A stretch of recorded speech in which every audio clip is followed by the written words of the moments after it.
Welcome to the dynamic exam coaching YouTube channel. Friends, ఈ video భారత ప్రధానులకు సంబంధించిన ఎప్పుడు రిపీటెడ్గా అడుగుతున్న మోస్ట్ ఇంపార్టెంట్ క్వశ్చన్లు ఈ వీడియోలో మనం డిస్కషన్ చేసుకుందామండి. మోస్ట్ ఇంపార్టెంట్ క్వశ్చన్లు మాత్రమే ఈ వీడియోలో తీసుకోవడం జరిగింది. ఫస్ట్ క్వశ్చన్, పదవిలో ఉంటూ మరణించిన తొలి ప్రధాని ఎవరు? ఆన్సర్ ఆప్షన్ 1 అండి, జవహర్లాల్ నెహ్రూ గారు. ఆప్షన్ ఏ, జవహర్లాల్ నెహ్రూ గారు పదవులు ఉంటూ మరణించడం అనేది జరిగింది. ఎప్పుడు మరణించారయ్యా అంటే 1964లో. అయితే ఈ జవహర్లాల్ నెహ్రూ గారు భారతదేశం యొక్క మొదటి ప్రధానిగా కూడా మనం చెప్పుకుంటామండి. చాలాసార్లు రిపీటెడ్గా వచ్చింది క్వశ్చన్. భారతదేశం యొక్క మొదటి ప్రధాని ఎవరయ్యా అంటే మన జవహర్లాల్ నెహ్రూ గారు. అంతేకాకుండా భారతరత్న పొందిన తొలి ప్రధాని కూడా ఈ జవహర్లాల్ నెహ్రూ గారు. సో ఫస్ట్ భారతరత్న పొందిన ప్రధాని జవహర్లాల్ నెహ్రూ గారే, భారత మొదటి ప్రధాని కూడా జవహర్లాల్ నెహ్రూ గారే. సో వీటన్నిటికంటే ముఖ్యమైన క్వశ్చన్ అండి, పంచశీల ఒప్పందంపై సంతకం చేసిన ప్రధాని ఎవరయ్యా అంటే ఈ జవహర్లాల్ నెహ్రూ గారు. పంచశీల ఒప్పందం చూడండి, పంచశీల ఒప్పందం అనేది 1954లో వచ్చిందండి. మన భారత ప్రధాని జవహర్లాల్ నెహ్రూ గారు మరియు చైనా అధ్యక్షుడైన చౌ ఎన్ లై మధ్య ఈ పంచశీల ఒప్పందం అనేది 1954లో జరిగిందండి. దీంట్లో సంతకం చేసిన మన భారత ప్రధాని వచ్చేసి జవహర్లాల్ నెహ్రూ గారు. సో ఈ క్వశ్చన్ అనేది చాలాసార్లు రిపీటెడ్గా వచ్చిందండి. సో కంపల్సరీగా గుర్తుంచుకోండి ఫ్రెండ్స్. నెక్స్ట్ క్వశ్చన్, విదేశాలలో మరణించిన తొలి ప్రధాని ఎవరు? చూడండి, ఇందాక మనం చెప్పుకుంది పదవిలో ఉంటూ మరణించిన ప్రధాని వచ్చేసి జవహర్లాల్ నెహ్రూ కాగా విదేశాలలో మరణించిన తొలి ప్రధాని ఎవరు? ఆన్సర్ ఆప్షన్ బి అండి, లాల్ బహదూర్ శాస్త్రి గారు. అయితే ఇందాక మనం పంచశీల ఒప్పందం అనేది 1954లో జరిగింది. దాంట్లో సంతకం చేసిందేమో మన జవహర్లాల్ నెహ్రూ కాక, అయితే లాల్ బహదూర్ శాస్త్రి గారు చేసుకున్న ఒప్పందం ఏమిటయ్యా అంటే తాష్కెంట్ ఒప్పందం. తాష్కెంట్ ఒప్పందం అనేది 1966లో జరిగిందండి. ఈ తాష్కెంట్ ఒప్పందంలో మన ఇండియా నుంచి లాల్ బహదూర్ శాస్త్రి గారు మరియు పాకిస్తాన్ నుంచి జనరల్ అయూబ్ ఖాన్ గారి మధ్య ఈ తాష్కెంట్ ఒప్పందం అనేది జరిగింది. ఓకే, నెక్స్ట్ ఈయన గురించి ఇంకో మోస్ట్ ఇంపార్టెంట్ క్వశ్చన్ అండి, మరణాంతరం భారతరత్న పొందిన మొదటి వ్యక్తి లేదా మొదటి ప్రధాని ఎవరయ్యా అంటే ఈ లాల్ బహదూర్ శాస్త్రి గారు. మోస్ట్ ఇంపార్టెంట్ అండి, మరణాంతరం భారతరత్న పొందిన మొదటి వ్యక్తి కూడా లాల్ బహదూర్ శాస్త్రి గారే మరియు మొదటి ప్రధాని కూడా లాల్ బహదూర్ శాస్త్రి గారే.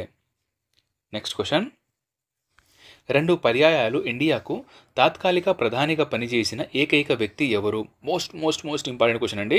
ఎగ్జామ్లో చాలాసార్లు రిపీటెడ్గా రావడం జరిగింది క్వశ్చన్. ఆన్సర్ ఆప్షన్ ఏ అండి, జిఎల్ నందా గారు.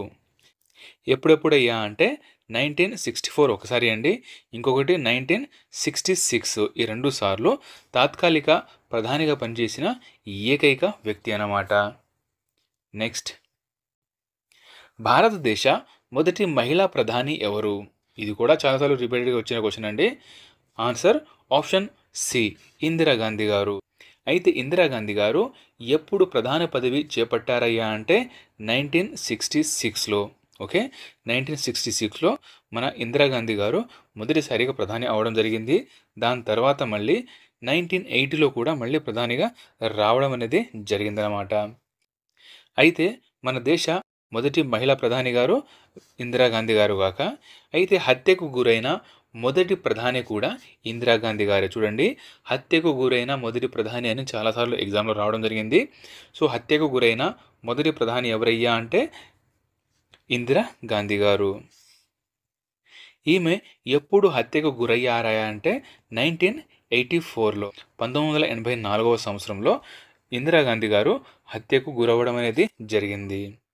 అయితే ఇందిరాగాంధీ గారి గురించి ఇంకో ముఖ్యమైన క్వశ్చన్ అండి, భారతరత్న పొందిన తొలి మహిళ. చూడండి, తొలి ప్రధాని వచ్చేసి జవహర్లాల్ నెహ్రూ గారు, మరణాంతరం పొందిన తొలి ప్రధాని వచ్చేసి లాల్ బహదూర్ శాస్త్రి గారు. ఇక్కడ ఈ భారతరత్న పొందిన తొలి మహిళ వచ్చేసి ఇందిరాగాంధీ గారు. ఇందిరాగాంధీ గారికి ఎప్పుడు భారతరత్న వచ్చిందయ్యా అంటే 1971లో మొదటిసారిగా ఒక మహిళకు ఈ భారతరత్న అవార్డు రావడం అనేది జరిగింది. ఇదే 1971వ సంవత్సరంలో ఒక నినాదాన్ని ఇచ్చిందండి. ఆ నినాదం వచ్చేసి గరీబీ హటావో. సో ఈ గరీబీ హటావో అనే నినాదం వచ్చేసి 1971 కాక ఇదే 1971లో ఈమెకు భారతరత్న కూడా రావడం జరిగింది. అయితే అంతేకాకుండా మన ఇండియాలో మొదటిసారిగా బ్యాంకులను జాతీయకరణం చేసిన ప్రధాని కూడా ఇందిరాగాంధీ గారు. ఎప్పుడయ్యా అంటే 1969లోనండి.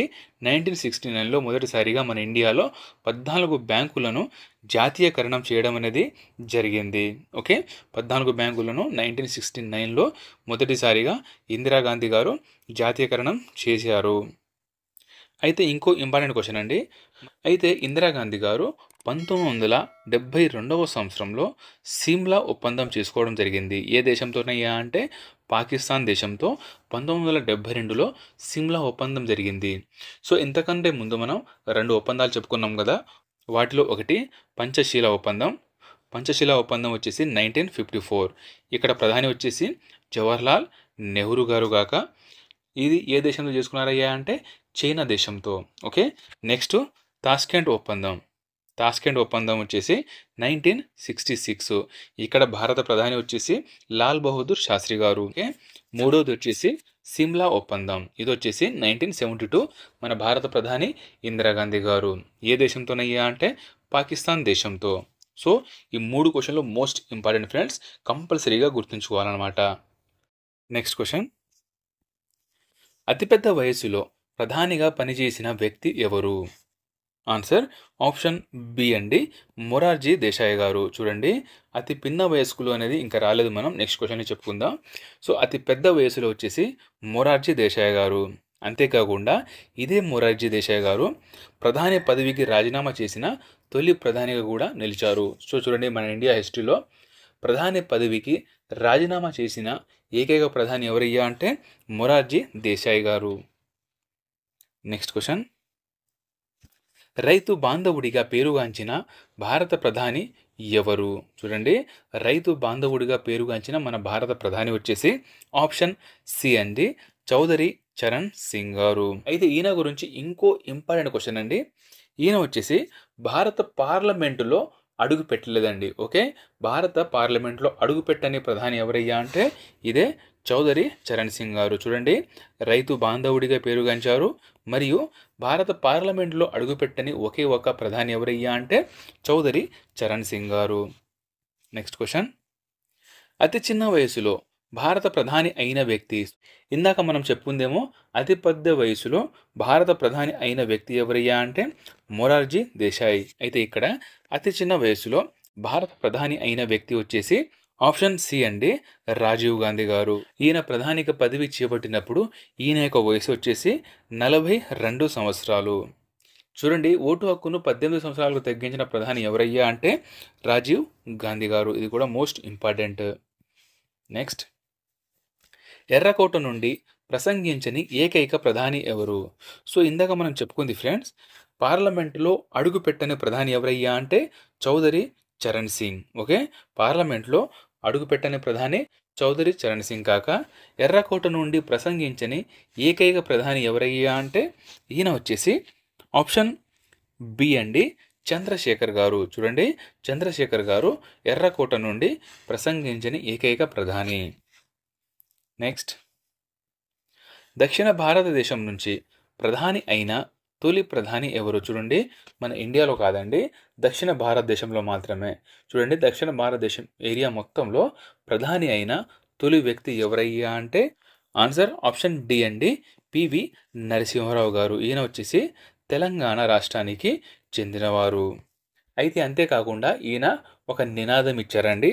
ఆ నినాదం వచ్చేసి దేశ్ బచావ్ దేశ్ బనావ్. చూడండి, దేశ్ బచావ్ దేశ్ బనావ్ అనే నినాదాన్ని ఇచ్చిన ప్రధాని వచ్చేసి పివి నరసింహారావు గారు. అయితే ఈయన గురించి ఇంకో మోస్ట్ ఇంపార్టెంట్ క్వశ్చన్ అండి.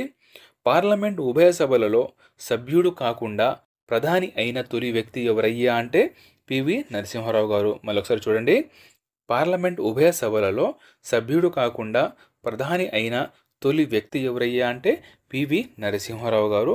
సో మోస్ట్ ఇంపార్టెంట్ ఫ్రెండ్స్, గుర్తుంచుకోండి.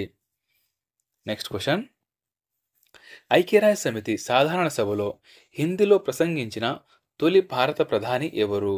చూడండి, మోస్ట్ ఇంపార్టెంట్, చాలాసార్లు రిపీటెడ్గా వచ్చిన క్వశ్చన్ అండి.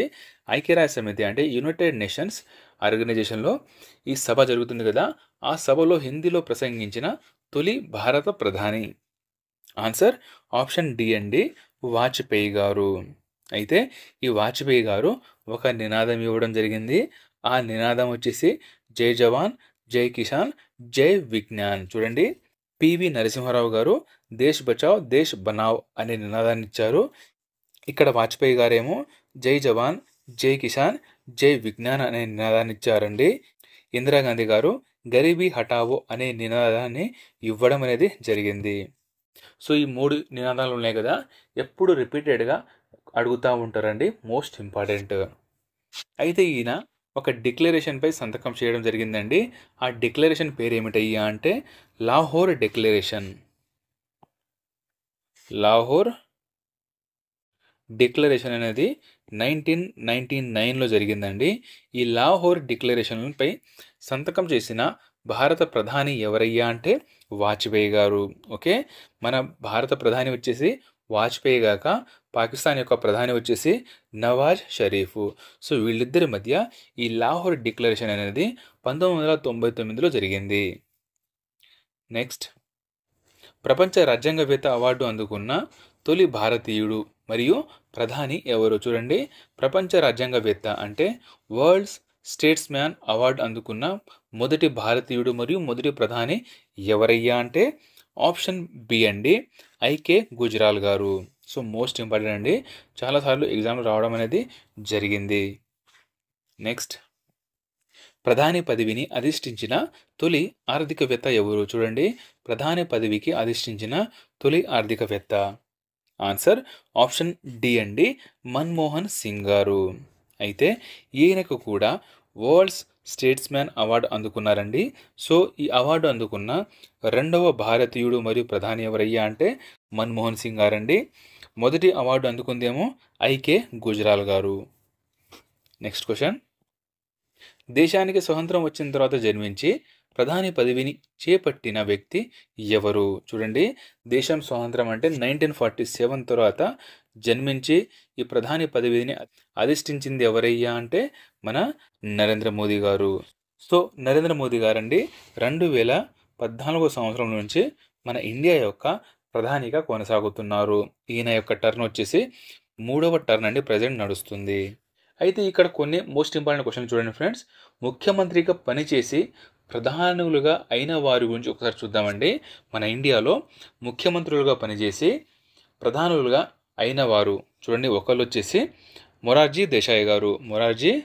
దేశాయ్ గారు మహారాష్ట్ర బొంబాయి యొక్క సీఎంగా పనిచేయడం అనేది జరిగిందండి. ఆయన తర్వాత చరణ్ సింగ్ గారు ఉత్తరప్రదేశ్ యొక్క సీఎంగా పనిచేయడం జరిగింది. దాని తర్వాత విపి సింగ్ గారు, ఈయన కూడా ఉత్తరప్రదేశ్ యొక్క సీఎంగా పనిచేయడం జరిగింది. నెక్స్ట్ ఫోర్త్ వచ్చేసి పివి నరసింహారావు గారు ఉమ్మడి ఆంధ్రప్రదేశ్ యొక్క సీఎంగా పనిచేయడం జరిగింది. ఐదవ వ్యక్తి వచ్చేసి దేవగౌడ గారు, ఈయన వచ్చేసి కర్ణాటక సీఎంగా పనిచేయడం జరిగింది. ఆరవ వ్యక్తి ప్రధాని నరేంద్ర మోదీ గారు, ఈయన గుజరాత్ యొక్క సీఎంగా 4 పర్యాయాలుగా పనిచేయడం జరిగింది. సో ఇది ఫ్రెండ్స్ ప్రధానులకు సంబంధించిన రిపీటెడ్గా వస్తున్న క్వశ్చన్స్ అండి. ఫ్రెండ్స్, మా వీడియో కంటెంట్ నచ్చితే లైక్ చేసి మీ ఫ్రెండ్స్ అందరికీ షేర్ చేయండి. ఇప్పటిదాకా సబ్స్క్రైబ్ చేయకపోతే సబ్స్క్రైబ్ చేసుకోండి. Thank you. జై హింద్.